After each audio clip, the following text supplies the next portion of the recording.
Hello friends, जय माता दी। कैसे हैं आप सब दोस्तों। जेठ माह की एकादशी आ रही है और साल की सबसे महा एकादशी है निर्जला एकादशी। और सौर वर्ष में अगर देखें भारत में तो 24 एकादशियाँ एक साल में आती है और जब अधिक मास होता है तो 2 एकादशियाँ यानी 26 एकादशी व्रत का विधान है। परंतु सभी एकादशियों में जेठ माह की जो शुक्ल पक्ष की एकादशी आती है ये सर्वाधिक फलप्रिय मानी गई है, क्योंकि जेठ शुक्ल एकादशी का व्रत रखने से कहा जाता है मनुष्य को एकमात्र इस व्रत को रखने से समस्त एकादशियों का फल प्राप्त हो जाता है।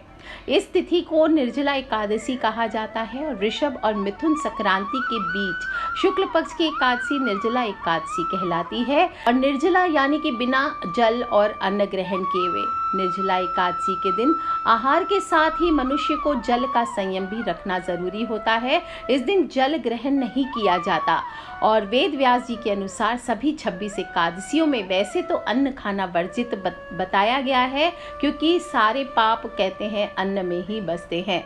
अतः निर्जला एकादशी का व्रत कठिन तप के समान बहुत ही महत्वपूर्ण होता है और इस व्रत को हम भीमसेन एकादशी या पांडव एकादशी के नाम से भी जानते हैं।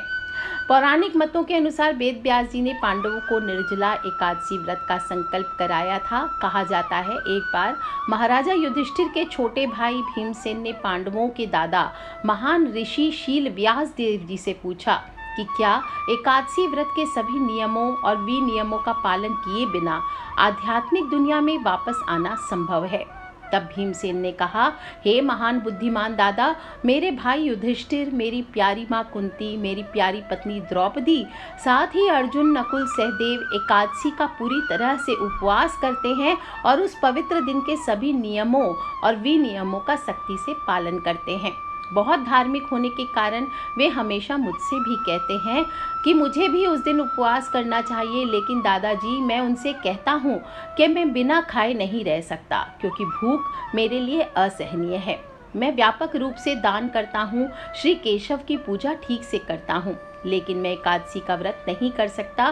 कृपया मुझे बताइए कि बिना उपवास के मुझे वही परिणाम कैसे मिल सकता है। इन शब्दों को सुनकर शील व्यासदेव जी ने उत्तर दिया, यदि आप स्वर्गीय ग्रहों में जाना चाहते हैं, नारकीय ग्रहों से बचना चाहते हैं, तो आपको वास्तव में प्रकाश और अंधेरे दोनों एकादशी का उपवास करना चाहिए।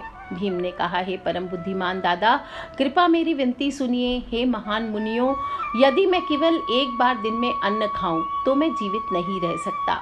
यदि मैं पूरी तरह उपवास करूं तो मैं कैसे जीवित रह सकता हूं।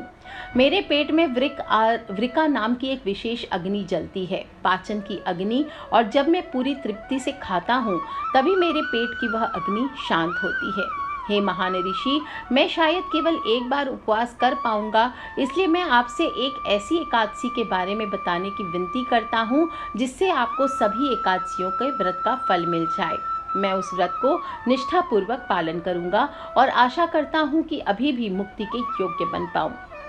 तब श्रील व्यासदेव जी ने उत्तर दिया, हे राजा, आपने मुझसे विभिन्न प्रकार के व्यवसायिक कर्तव्यों के बारे में सुना है, जैसे कि विस्तृत वैदिक समारोह। हालांकि कलयुग में कोई भी इन सभी व्यावसायिक कर्तव्यों का ठीक से पालन नहीं कर पाएगा, इसलिए आज मैं आपको बताऊंगा कैसे व्यवहारिक रूप से बिना खर्च के कोई छोटी सी तपस्या को सहन कर सकता है और सबसे बड़ा लाभ और परिणामी सुख प्राप्त कर सकता है। पुराणों के नाम से जाने जाने वाले वैदिक साहित्य में लिखा गया है, उसका सार यह है कि किसी को भी अंधेरे या प्रकाश पखवाड़े की एकादशी को नहीं खाना चाहिए। जो एकादशी का व्रत करता है वह नारकीय लोक जाने से बच जाता है। व्यासदेव जी के वचनों को सुनकर सभी योद्धाओं में सबसे ज्यादा मजबूत भीमसेन भयभीत हो गया और तेज हवा में बरगद के पेड़ के पत्ते की तरह कांपने लगा। भयभीत भीमसेन ने कहा, हे दादा, अब मैं क्या करूं? मैं साल भर में महीने में 2 बार उपवास करने में पूरी तरह असमर्थ हूं। कृपया मुझे एक उपवास के दिन के बारे में बताइए जो सबसे बड़ा लाभ देगा। तब व्यास जी ने कहा, बिना पानी पिए आपको जेठ महीने के प्रकाश पखवाड़े के दौरान होने वाली एकादशी का उपवास करना चाहिए, जब सूर्य मिथुन और वृषभ राशि में भ्रमण करता है। और विद्वान व्यक्तियों के अनुसार इस दिन शुद्धिकरण के लिए स्नान और अकामना कर सकते हैं। लेकिन अकामना करते समय सोने की एक बूंद के बराबर पानी या एक राई के दाने के बराबर पानी ही पी सकते हैं। हथेली में इतना ही पानी रखना चाहिए जो कि एक समान हो। एक गाय का कान, यदि कोई इससे अधिक पानी पीता है तो वह शराब भी पी सकता है। निश्चित रूप से कुछ खाना नहीं चाहिए, क्योंकि यदि वह ऐसा करता है तो वह अपना उपवास तोड़ देता है। यह कठोर व्रत एकादशी को सूर्योदय से लेकर द्वादशी के सूर्योदय तक प्रभावी माना गया है। यदि कोई व्यक्ति इस महान व्रत को बहुत सख्ती से करने पर प्रयास करता है, द्वादशी पर भक्त को प्रातःकाल स्नान कर नियम कायदों के अनुसार अपनी योग्यता के आधार पर योग्य ब्राह्मणों को दान पानी दे करके उसके बाद विदा करके अपना व्रत खोलना चाहिए। हे भीमसेन, जो इस विशेष एकादशी का व्रत इस प्रकार करता है उसे वर्ष में प्रत्येक एकादशी का व्रत करने का लाभ मिलता है, इसमें कोई शक नहीं है। हे भीम, अब इस एकादशी का व्रत करने से जो विशेष पुण्य मिलता है उसे सुनिए। शंख, चक्र, गदा, कमल धारण करने वाले सर्वोच्च भगवान केशव ने व्यक्तिगत रूप से मुझसे कहा है, सभी को मेरी शरण लेनी चाहिए और मेरे निर्देशों का पालन करना चाहिए। फिर उन्होंने मुझे बताया कि जो इस एकादशी का व्रत करता है बिना खाए पिए सभी पापों से मुक्त होता है, और जो भी जेठ माह के शुक्ल एकादशी पर कठिन निर्जला व्रत का पालन करता है अन्य सभी एकादशी व्रतों का लाभ मिलता है। हे भीमसेन, कलयुग में झगड़े और पाखंड के युग में वेदों के सभी सिद्धांत नष्ट हो जाएंगे या बहुत कम हो जाएंगे, और जब प्राचीन वैदिक सिद्धांतों और समारोहों का कोई उचित दान या पालन नहीं होगा, आत्मशुद्धि का कोई उपाय कैसे होगा। लेकिन इस एकादशी का व्रत करने से आपके पिछले सभी पापों से आप मुक्त हो सकते हैं। हे वायु के पुत्र, मैं तुझसे और क्या कहूँ। अंधेरी और हल्की एकादशी के समय भोजन नहीं करना चाहिए। जेठ शुक्ल एकादशी के विशेष दिन पर जल पीना भी छोड़ देना चाहिए। हे वृकोदर, जो कोई भी इस एकादशी का व्रत करता है उसे सभी तीर्थों में स्नान करने, सभी प्रकार के दान देने और सभी अंधेरे और प्रकाश एकादशी के व्रत करने का फल मिलता है, इसमें कोई संदेह नहीं है। मनुष्यों में व्याघ्र जो कोई भी इस एकादशी का व्रत करता है वास्तव में वह एक महान व्यक्ति बन जाता है और सभी धन, अनाज, शक्ति, स्वास्थ्य इनको प्राप्त करता है। मृत्यु के भयानक क्षण में भयानक यमदूत जिनके रंग पीले और काले हैं और रहस्यवादी पास रस्सियों को घुमाते हैं, उनके पास जाने से इनकार कर देंगे, बल्कि ऐसी वफादार आत्मा को विष्णु दूत द्वारा तुरंत भगवान विष्णु के परम धाम में ले जाया जाएगा, जिनके दिव्य रूप से सुंदर रूप भव्य पीले रंग के वस्त्र पहने हुए हैं, जिनके हाथों में शंख, कमल आदि है। और इन सभी लाभों को प्राप्त करने के लिए व्यक्ति के निश्चित रूप से इस महत्वपूर्ण एकादशी का व्रत करना चाहिए, यहाँ तक कि जल भी नहीं पीना चाहिए। जैसा व्यास देव जी ने भीमसेन को समझाया था, सभी पांडवों ने उसी तरह से खाने पीने का परहेज करके इसका पालन किया। इस प्रकार से निर्जला एकादशी का व्रत पूर्ण किया। श्री व्यासदेव जी कहते हैं, हे भीम, इसलिए आपको अपने सभी पिछले पापों को दूर करने के लिए इस महत्वपूर्ण उपवास का पालन करना चाहिए। आपको भगवान के सर्वोच्च व्यक्तित्व भगवान श्री कृष्ण से इस तरह प्रार्थना करनी चाहिए, हे सभी देवताओं के भगवान, हे भगवान के सर्वोच्च व्यक्तित्व, आज मैं बिना पानी पिए एकादशी के व्रत का पालन करूंगा। हे असीमित अनंत, मैं अगले दिन द्वादशी को उपवास तोड़ूंगा और तत्पश्चात अपने सभी पापों को दूर करने के लिए इस एकादशी व्रत को पूर्ण विश्वास और अपनी इंद्रियों पर पूर्ण नियंत्रण के साथ करना चाहिए। चाहे उसके पाप सुमेरु पर्वत के बराबर हो या मंदरा कला पहाड़ी, यह वह जो भी मनुष्य इस एकादशी का पालन करता है उसके सभी पाप नष्ट हो जाते हैं, जलकर राख हो जाते हैं। ऐसी ही एकादशी की महान शक्ति है। हे श्रेष्ठ मनुष्यों, यद्यपि मनुष्य को भी इस एकादशी के दौरान जल और गौ दान में देनी चाहिए। यदि किसी कारण या अन्य कारण से वह नहीं दे सकता तो उसे कोई योग्य ब्राह्मण को कपड़ा या पानी से भरा बर्तन देना चाहिए। वास्तव में केवल जल देने से जो पुण्य प्राप्त होता है वह दिन में 10 लाख बार सोना देने से भी प्राप्त नहीं हो सकता। हे भीम, भगवान श्री कृष्ण ने कहा है कि जो कोई भी इस एकादशी का पालन करता है उसे पवित्र स्नान भी करना चाहिए, किसी योग्य व्यक्ति को दान देना चाहिए, जप माला पर भगवान के पवित्र नामों का जप करना चाहिए और किसी प्रकार का अनुशंसित यज्ञ करना चाहिए, क्योंकि ऐसा करने से इस दिन वस्तुओं को अविनाशी लाभ मिलता है। किसी अन्य प्रकार के धार्मिक कर्तव्य को करने की आवश्यकता नहीं होती। इस एकादशी व्रत के पालन से ही श्री विष्णु के परम धाम की प्राप्ति होती है।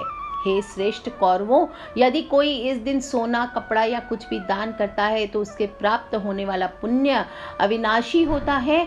याद रखना, एकादशी के दिन जो कोई भी अन्न खाता है वह पाप से दूषित हो जाता है और पाप को खाता है।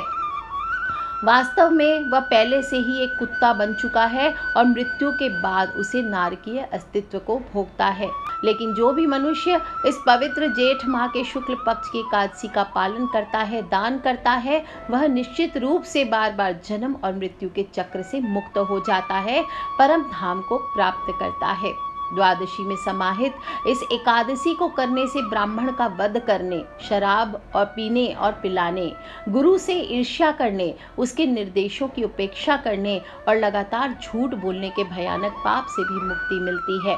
श्रील व्यासदेव जी ने निष्कर्ष निकाला, मैं आपसे दृढ़ता से आग्रह करता हूँ कि इस शुद्ध करने वाली पाप नाशक द्वादशी पर उपवास करें जैसे मैंने बताया है, और इस प्रकार आप सभी पापों से पूरी तरह मुक्त हो जाएंगे, परम धाम को प्राप्त करेंगे। हे कुंती पुत्र, जो भी पुरुष या स्त्री श्रद्धा पूर्वक इस व्रत को करते हैं और उन्हें आगे लिखे हुए जो कर्म हैं उन्हें करने चाहिए। प्रथम भगवान का पूजन, फिर गौदान, ब्राह्मणों को मिष्ठान और दक्षिणा तथा जल से भरे कलश का दान अवश्य करना चाहिए।